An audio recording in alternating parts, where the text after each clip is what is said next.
हाल ही में मैंने लोगों से पूछा कि 2024 की अभी तक की सबसे बड़ी कंट्रोवर्सी क्या थी। मतलब आधे से ज्यादा साल बीत गया है, सोचा कि भाई एक रिवीजन हो जाए, एक अपडेट कि भाई हेडलाइन जो थी वो तो हमें पता थी, लेकिन उसके बाद उसकी बॉटम लाइन क्या है, फाइनली केस कहां क्लोज हुआ। तो सबने अपने अकॉर्डिंग रिप्लाई किए और हमने उन सब के रिप्लाईज को ऐसे चिट्स में डाल के बॉक्स में डाल दिया। ऐसे रैंडमली कोई भी चिट उठाएंगे और उस कंट्रोवर्सी के बारे में बात करेंगे। चलो अक्कड़ बक्कड़ बम्बे, चिट वाला मामला इसमें क्यों कर रहा हूँ। ए तू उठा, आजा।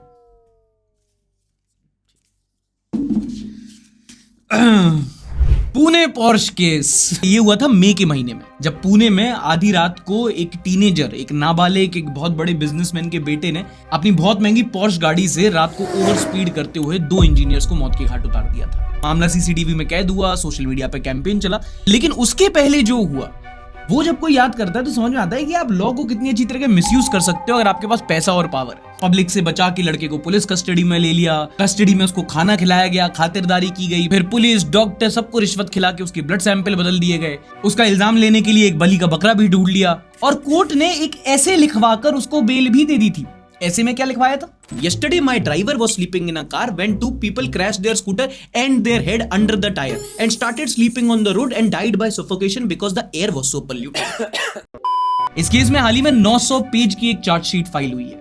वो लड़का जिसने मर्डर किया था, उसके फैमिली मेंबर्स को, ज्यादातर लोगों को बेल मिल गई है और जनता को मिला ये। और लेटेस्ट अपडेट ये है, ये जुवेनाइल जिसको नाबालिग होने के चक्कर में लॉ ने आराम से उसको बाहर निकाल दिया, वो अब कह रहा है कि हमारा पासपोर्ट और पॉश गाड़ी वापस दे दो। एक और ऐसे लिखने का मन है इसका और मुझे लगता है मिल जाएगी।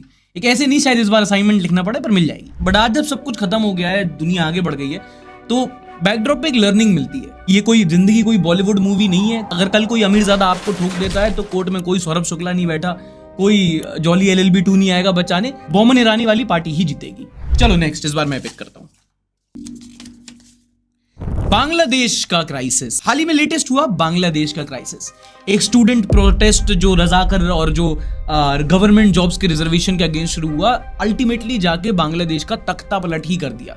शेख हसीना को भागकर इंडिया आना पड़ गया, उनके घर पे हमला हो गया, आर्मी ने टेक ओवर कर दिया, नई सरकार बन गई। सब कुछ इतनी जल्दी हुआ कि ऐसा लगा कि आज प्रोटेस्ट शुरू, कल सरकार खत्म। अगर इंडिया स्पेसिफिक बात करें तो इस केस का जो मेजर हाईलाइट था वो था शेख हसीना के भाग जाने के बाद बांग्लादेशी हिंदूज पे जो हमले हुए। इसको लेकर हमारे प्रधानमंत्री ने भी आवाज उठाई थी। वहां के जो नए प्रधानमंत्री बने थे उन्होंने भी लोगों से बोला था कि भाई हिंदूज पे आप हमला मत करें, उनकी दुकानों घरों को ना तोड़ें।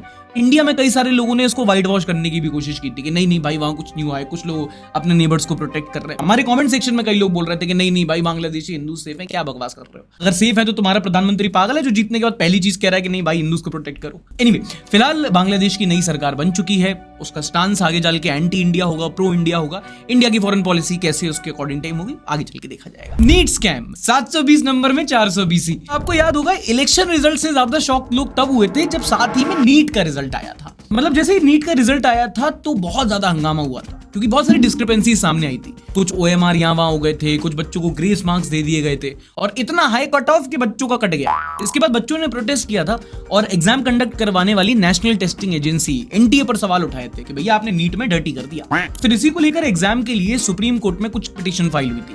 केस चला था जिसके फेस बने थे फिजिक्स वाला के अलख पांडे। पहले तो NTA बिल्कुल डिनायल मोड में रहा कि नहीं भैया कोई स्कैम नहीं हुआ है, कोई पेपर लीक नहीं हुआ है। बट आगे जाके सुप्रीम कोर्ट में यह साबित हो गया कि नहीं भैया पेपर लीक हुए थे। कई सारे ऐसे एग्जाम सेंटर्स थे जहां पर बच्चों को एक रात पहले ही पेपर मिल चुका था। तो नीट में पेपर लीक हुआ था, ये सुप्रीम कोर्ट में साबित हो गया है। तो उसके बाद सुप्रीम कोर्ट ने अपने फाइनल आदेश में एक कमेटी का गठन किया था जिसमें उन्होंने बोला कि आप कुछ स्टैंडर्ड ऑपरेशनल प्रोटोकॉल, जिसको SOP कहते हैं ना, वो बनाओ। सुप्रीम कोर्ट ने टेस्टिंग एजेंसी की गलती माना कि भैया हाँ पेपर लीक हुआ है, बट री एग्जाम करने को नहीं बोला। और उसका वजह उन्होंने ये दिया कि यहाँ पेपर लीक हुआ है बट कोई भी सिस्टमैटिक पेपर लीक नहीं हुआ है। एग्जाम की सैंक्टिटी कॉम्प्रोमाइज नहीं हुई है क्योंकि नीट तो फोरफ्रंट पे आ गया लेकिन बहुत टाइम से पेपर लीक की घटनाएं सामने आ रही थी। ये कमेटी 30 सितंबर को अपनी रिपोर्ट सबमिट करेगी और इनका काम है SOPs बनाना और ये इंश्योर करना कि आने वाले टाइम में जो भी कॉम्पिटिटिव एग्जाम्स हों उनमें कभी भी पेपर लीक ना हो, चीटिंग ना हो, एजेंसी सतर्क रहे और कोई धांधली ना। बच्चे अभी भी खुश नहीं है, उनका एग्जाम में हो ना हो, एग्जाम के बाद जरूर हमारे साथ चीटिंग हो गई है कि आप री एग्जाम क्यों नहीं करोगे। तो इसी को लेकर एक रिव्यू पिटीशन अभी फाइल हुई है। ये केस इस साल का सबसे बड़ा हाईलाइट इसलिए भी है क्योंकि NTA के साथ साथ पूरे देश का एजुकेशन सिस्टम ही एक्सपोज हो गया। Next, Prajwal Revanna AKA bearded Johnny Sins. किसी को अगर नहीं पता तो ये बहुत बड़े पॉलिटिशियन तो नहीं बट बहुत बड़ी पॉलिटिकल फैमिलीज हैं। हसन के एमपी हैं और ये पूर्व प्रधानमंत्री के पोते हैं एचडी देवगौड़ा के। और ये सबसे बड़ी हेडलाइन में तब आए जब इलेक्शंस के ठीक पहले एक पेनड्राइव की चर्चा हुई।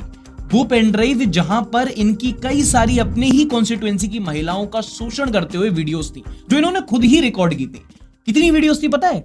लगभग 3000 वीडियोस। पॉर्नअप वाले की फट गई है सुन के। अभी कंट्रोवर्सी तो बननी थी ऑब्वियसली, क्योंकि भैया इलेक्शन का टाइम था, इनको टिकट मिला हुआ था और बीजेपी के साथ वाली पार्टी से टिकट मिला था। प्रधानमंत्री ने आके इनके लिए वोट तक मांगे थे, बेटी बचाओ इनसे। फिर जब ये एक्सपोज हुआ, वीडियोस वायरल हुई, तो इन्होंने चुपचाप से देश छोड़ दिया या निकलवा दिया गया। आप जानते हो, बाद में he lost elections, BJP lost respect. But इसकी करंट अपडेट क्या है? फिलहाल अपडेट ये है कि ये भाई साहब कस्टडी में हैं और जितनी इनके पास वीडियोस मिली थी उतने ही पेज की एक चार्जशीट फाइल हुई है, जिसमें और भी ज्यादा दिल दहला देने वाली डिटेल सामने आती है। ये कई सारी महिलाओं को अपनी कॉन्स्टिट्यूएंसी की, अपनी हाउस हेल्प पे, अपनी नोन पे, पुलिस ऑफिसर, बहुत सारी ऐसी महिलाओं को एक्सप्लॉइट करता था, उनकी वीडियोस बनाता था और उनकी वीडियोस के बेसिस पे ये ब्लैकमेल करता था। एलिजिडली इनके पिताजी को भी इसके बारे में मालूम था, इसीलिए चार्जशीट में उनका भी नाम सामने आया है। फिलहाल ये जेल में है, पेन इनसे दूर रखा जा रहा है, उन्हें ऐसे लिख के बाहर हो जाए। ओके नेक्स्ट, इस साल का सबसे बड़ा इवेंट है इलेक्शंस 2024। बहुत सारी ऐसी हेडलाइन थी, बहुत सारी कंट्रोवर्सी थी जो इलेक्शंस के टाइम पे हुई। वन बीइंग राम मंदिर का इनॉग्रेशन, जिसमें कई सारे शंकराचार्य सामने आए थे जो उन्होंने बोला था कि नहीं भाई, तिथि से पहले इनॉग्रेशन हो रहा है ताकि उसके नाम पे वोट मांगे जा सके। कई सारे ऑपोजिशन जो पार्टी के मेंबर्स थे उन्होंने राम मंदिर इवेंट को बॉयकॉट किया था। और उसके बाद राम मंदिर इनॉग्रेट हुआ और जिसको जितना लोगों को लग रहा था कि भाई बहुत बड़ा एक फैक्टर बनेगा जिसकी वजह से बीजेपी को वोट मिलेंगे, नहीं मिले। यूपी में इनको कम सीट्स मिली, इनफैक्ट अयोध्या की ही सीट हार गए। इससे बड़ी आयरनी क्या होगी? बहरहाल बहुत सारे लोगों ने बोला, मेरा इनपुट नहीं है, मेरी ऑडियंस ने बोला कि सबसे बड़ी कंट्रोवर्सी उस टाइम पे लगी ध्रुव राठी वर्सेस बीजेपी। ये बंदा वीडियो से ज्यादा कंट्रोवर्सी बना रहा था उन दिनों। अनपॉपुलर ओपिनियन, 2024 में गांधी से ज्यादा वोट राठी ने काटे हैं। हर दूसरे दिन एक वीडियो डाल के चोट दे देता था, सीधा मोदी जी से ही लपड़ा। बाय द वे, सबसे बड़ी कंट्रोवर्सी रही प्रधानमंत्री मोदी की वो स्पीच। पहले जब उनकी सरकार थी उन्होंने कहा था कि देश की संपत्ति पर पहला अधिकार मुसलमानों का है। इसका मतलब ये संपत्ति इकट्ठी करके किसको बांटेंगे? उनके ज्यादा बच्चे हैं उनको बांटेंगे। क्या आपकी मेहनत की कमाई का पैसा घुसपैठियों को दिया जाएगा? और इस बात पे बहुत ज्यादा कंट्रोवर्सी हुई थी, नॉट बिकॉज कि एक पॉलिटिशियन है और एक ऐसी हेट स्पीच दे रहे हैं, बट बिकॉज एक पॉलिटिशियन होने के साथ साथ प्रधानमंत्री भी थे हमारे। तो हमारे प्रधानमंत्री उस ओहदे की रिस्पेक्ट करते हुए उतने बड़े मंच से इतने बड़ा आदमी ऐसी बात बोलना शोभा नहीं देता। एंड ऑब्वियसली इस वाले डायलॉग के बाद, इस वाली स्पीच के बाद बहुत ज्यादा उनका क्रिटिसिज्म हुआ था, बहुत ज्यादा बैकलैश मिला था, जिसके बाद बीजेपी को अपनी स्ट्रेटेजी थोड़ी टोन डाउन करनी पड़ी। एंड टू सम एक्सटेंट इसका असर इलेक्शन रिजल्ट पे भी दिखा। अगला लद्दाख, सुनाई दे रहा है?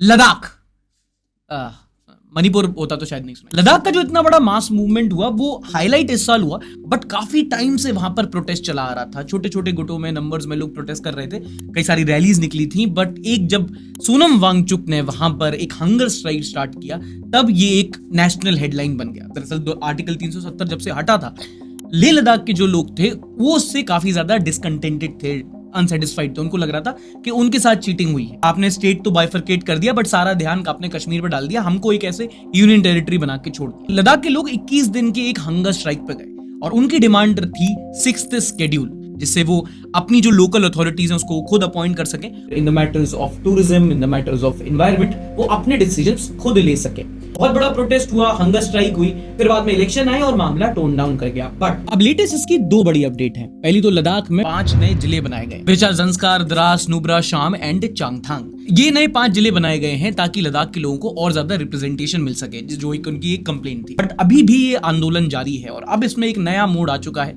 जब सोनम वांगचुक लद्दाख से लेकर दिल्ली तक एक क्लाइमेट मार्च कर रहे हैं। एक दिल्ली चलो आंदोलन शुरू हो चुका है लद्दाख के मामले में। एंड टू बी ऑनेस्ट बहुत कॉम्प्लेक्स इशू है। क्या डिमांड है, क्या उसमें प्रॉब्लम्स हैं, सरकार के अपने क्या रिजर्वेशंस हैं, क्योंकि बॉर्डर स्टेट भी पड़ता है। ये सब हम लोगों ने पता किया था, लद्दाख में जाके एक पूरी डॉक्यूमेंट्री बनाई थी। आप ये वाली वीडियो आई बटन पे क्लिक करके देख सकते हैं। नेक्स्ट क्वेश्चन मार्क, नेक्स्ट, अबे नेक्स्ट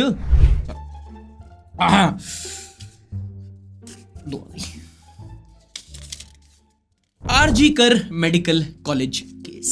जल्दी से एक ब्रीफ डन हुआ क्या। कोलकाता के आरजी कर मेडिकल कॉलेज में देर रात को एक वहां की रेसिडेंट डॉक्टर, उनको सेक्सुअली असॉल्ट किया जाता है और बेरहमी से उनकी हत्या कर दी जाती है। अगले दिन उनके माँ बाप को फोन करके बताया जाता है कि नहीं भैया ये तो एक सुसाइड है। उसके बाद उनकी बॉडी को पोस्टमार्टम के लिए भेज दिया जाता है, जो जगह थी वहां पर रेनोवेशन स्टार्ट हो जाता है, ये सब हो रहा था। और दूसरी तरफ वहां पर डॉक्टर्स प्रोटेस्ट पर बैठ जाते हैं क्योंकि ये एक हॉस्पिटल प्रेमाइसिस के अंदर हुआ था और काफी टाइम से डॉक्टर्स पर हमले की खबरें बहुत आ रही थी, तो डॉक्टर्स में आक्रोश काफी ज्यादा देखा गया। एंड जो एक डॉक्टर प्रोटेस्ट स्टार्ट हुआ, it became the second biggest mass movement of recent times. First obviously is Elvish Yadav winning big boss.